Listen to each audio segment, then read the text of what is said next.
గత ప్రభుత్వంలో పోలీస్ డిపార్ట్మెంట్కు కనీస సౌకర్యాలకు నోచుకోలేదని విమర్శించారు హోంమంత్రి అనిత. కూటమి ప్రభుత్వం వచ్చాక పోలీస్ శాఖలో అన్ని సౌకర్యాలు కల్పించినట్లు తెలిపారు.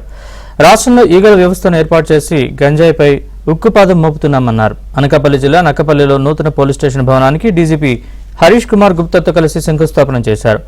రాష్ట్రంలో పెద్ద సంఖ్యలో సీసీ కెమెరాలు ఏర్పాటు చేస్తున్నామని, మహిళలకు భద్రత, భరోసా కల్పించడమే ప్రభుత్వ ధ్యేయమన్నారు. సిఎస్ఆర్ నిధుల్లోని ఒక 10 లక్షలు 20 లక్షలు ఇస్తారు కానీ 2,50,00,000 రూపాయలు ఎక్కడ ఇచ్చిన సందర్భం లేదు. అది హెప్రో వాళ్ళ దాతృత్వానికి నిదర్శనంగా నేను భావిస్తున్నా. వాళ్ళు అడిగిన వెంటనే ఎందుకు అని అడగల.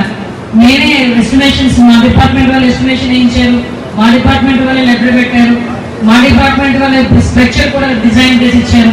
వాళ్ళు అది చూసుకొని చెక్ చేసుకుని ఓకే అని చెప్పి ముహూర్తాలు పెట్టుకుంటే మేము తెప్పించుకుంటామన్నారంటే.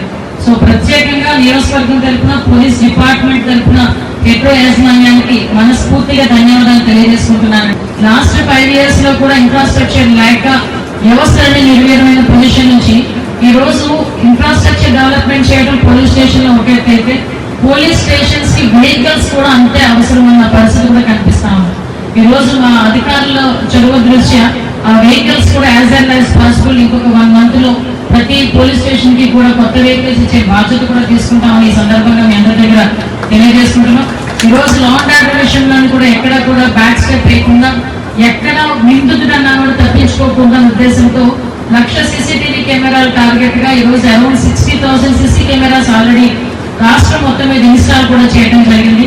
వీటన్నింటికి కూడా వీటితో పాటు పోలీస్ డిపార్ట్మెంట్ సూచనల మేరకు హాస్టల్స్ దగ్గర, స్కూల్స్ దగ్గర, హాస్పిటల్స్ దగ్గర, బస్ స్టాప్స్ దగ్గర, ఆఖరికి నిన్న అనౌన్స్ చేసిన ఫ్రీ బస్సుల్లో కూడా సీసీ కెమెరాలు ఏర్పాటు చేసి దానికి సంబంధించిన ఫీడ్ అంతా కూడా మనకి కమాండ్ కంట్రోల్ రూమ్కి వచ్చే